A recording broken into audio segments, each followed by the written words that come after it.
हरिओम नमस्कार मित्रों, प्रणाम। जय श्री राम, जय बद्री केदार। मित्रों, एक बार पुनः आपका स्वागत कर रहा हूं अपने इस ज्योतिष कार्यक्रम में। आज मैं आपको बताऊंगा देवगुरु बृहस्पति की जो दृष्टियां होती हैं। बृहस्पति ग्रह जहां पे बैठा हुआ है वहां से जहां देखता है, किन किन भावों को देखता है, कौन कौन दृष्टि होती है, कैसी दृष्टि होती है, क्या फल मिलता है, उसके बारे में आज चर्चा करेंगे। तो वीडियो प्रारंभ करने से पहले पुनः आपसे निवेदन, यदि आपने अभी तक चैनल को सब्सक्राइब नहीं किया है तो कृपया चैनल को सब्सक्राइब जरूर करें, अधिक से अधिक करें और वीडियो को पूरा देखें, स्वयं देखें, अन्य जो ज्योतिष प्रेमी हैं उन तक भी जरूर भेजें। साथ में मित्रों लाइक और कमेंट भी अवश्य करें। तो मित्रों आओ चर्चा करते हैं। देवगुरु बृहस्पति की 3 दृष्टियां होती हैं, 3 स्थानों को देखते हैं। वैसे तो सभी ग्रहों के पास केवल एक दृष्टि होती है। अपने स्थान से प्रत्येक ग्रह 7वें भाव को देखते हैं। जहां पे जो ग्रह बैठा होगा वहां से 7वीं दृष्टि प्रत्येक ग्रह की होती है। परंतु मित्रों, मंगल ग्रह, बृहस्पति ग्रह और शनि ग्रह, इनके पास 3 दृष्टियां होती हैं। ये अपने स्थान से जहां पे स्वयं बैठे हुए हैं वहां से 3 स्थानों को देखते हैं। और ये 3 स्थानों को जहां भी देखते हैं वहां का बड़ा महत्व होता है। अब आज हम केवल देवगुरु बृहस्पति की तीनों दृष्टियों के विषय में बात करेंगे। मित्रों, कहा जाता है कि देवगुरु बृहस्पति जहां पर भी दृष्टियां डालते हैं वहां पर उनकी जो दृष्टि होती है शुभ दृष्टि होती है। कहते हैं कि अमृत की वर्षा वहां होती है। मित्रों, अर्थात ये कह सकते हैं कि शुभ दृष्टि, देवगुरु बृहस्पति की जो दृष्टि होती है वो शुभ होती है, अच्छा देखते हैं। अब जो पहली दृष्टि है वो होती है 5वीं दृष्टि। आप क्या करेंगे, अपनी जन्म कुंडली को देखेंगे, बृहस्पति ग्रह जहां पे बैठा हुआ होगा वहां से 5 तक गिनेंगे कौन से भाव की संख्या आ रही है, अर्थात कौन 5वीं दृष्टि देवगुरु बृहस्पति की होती है।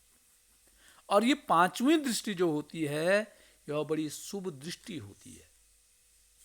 सबसे अधिक शुभ दृष्टि 5वीं दृष्टि देवगुरु बृहस्पति की मानी जाती है।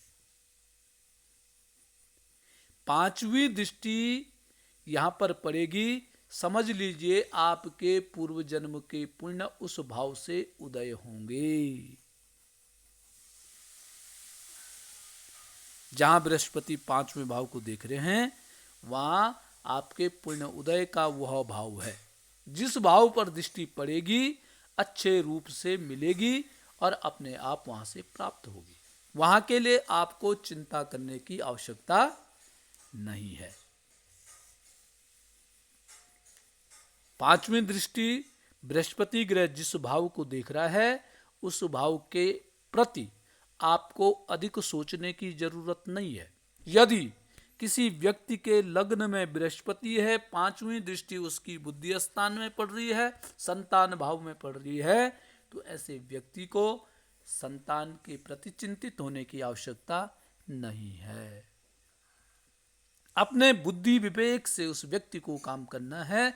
अपने बुद्धि विवेक से जो कार्य करेगा उसमें उसको सफलता की प्राप्ति निश्चित ही होगी। जिस भी भाव में पड़ रही है उस भाव के प्रति आपको चिंता नहीं करनी है। अब दूसरी दृष्टि के बारे में बात करते हैं। तो बृहस्पति ग्रह की जो दूसरी दृष्टि होती है वो होती है 7वीं दृष्टि। अपने भाव से 7वें भाव को देवगुरु बृहस्पति देखता है। सातवीं दृष्टि जिस भाव पर पड़ती है वहां पर व्यक्ति हमेशा प्रयत्नशील रहता है। बृहस्पति उस भाव से हमेशा अच्छा करने के लिए सदैव व्यक्ति प्रयत्न करता रहता है और प्रयत्न करेगा ही। अर्थात लग्न में आपका बृहस्पति ग्रह बैठा हुआ है और सप्तम भाव पे सातवीं दृष्टि देवगुरु बृहस्पति की जाती है। तो सातवीं दृष्टि जहां पे जाती है उस भाव से संबंधित विषय के लिए प्रयत्नशील रहता है। व्यापार का भाव भी सातवां भाव है, पार्टनर का भाव भी सातवां भाव है। पार्टनर के लिए हमेशा प्रयत्नशील रहता है, व्यापार के लिए प्रयत्न करता रहता है, ये करूं वो करूं, अनेक प्रकार से ऐसे साधनों के लिए प्रयास करता है कि मेरा व्यापार ठीक चले, मेरी पार्टनरशिप ठीक चले, मतलब प्रयास करता रहेगा और हमेशा करता रहेगा। कुछ नया करने की सोच रखता है सातवीं दृष्टि। और अगली दृष्टि होती जो तीसरी दृष्टि है देवगुरु बृहस्पति की, वो है नवम दृष्टि, नवीं दृष्टि। और मित्रों, यह जो नवीं दृष्टि है वह सबसे सर्वोत्तम दृष्टि है, क्योंकि देव गुरु बृहस्पति स्वयं भाग्य के मालिक हैं। भाग्य भाव के कारक जो है देवगुरु बृहस्पति है और भाग्य भाव के कारक हैं, तो निश्चित ही भाग्य भाव पे दृष्टि जब पड़ेगी, नवीं जो दृष्टि पड़ेगी, वही व्यक्ति का भाग्य हो जाएगा। अब ये आपने देखना है कि आपका बृहस्पति नवमीं दृष्टि कहां डाल रहा है, किस भाव में डाल रहा है। जिस भाव में डालेगा उस भाव के लिए ये समझो आपका सर्वोत्तम उस भाव से होने वाला है। यह दृष्टि हमेशा व्यक्ति को ऊपर उठाती है, ऊंचाइयां देती है। जिस भाव में बृहस्पति नवम दृष्टि देख रहा है उस भाव से संबंधित लाभ आपको प्राप्त होंगे। वो भाव आपका हमेशा आपको मान सम्मान, व्यक्तित्व, ऊंचे ऊंचे पद प्रतिष्ठा आपको प्राप्त होंगे उस भाव से संबंधित। यदि आपकी नवम दृष्टि तीसरे भाव में पड़ रही है तो निश्चित ये मानो कि आपके जो भाई बंद होंगे, आपके जो छोटे भाई होंगे, उनकी पद प्रतिष्ठा बहुत सुंदर होगी। दसम भाव में यदि पड़ रही है तो आपके पिता, या जहाँ आप नौकरी कर रहे हैं वहाँ का जो बॉस, वहाँ की पद प्रतिष्ठा बहुत अच्छी होगी।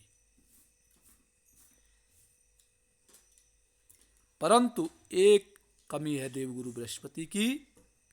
बृहस्पति ग्रह जिस भाव में स्वयं बैठे रहते हैं उस भाव का क्या करते हैं, नाश करते हैं। ये एक कमजोरी है बृहस्पति ग्रह की कि जिस भाव में बैठे हुए होंगे उस भाव का नाश करते हैं।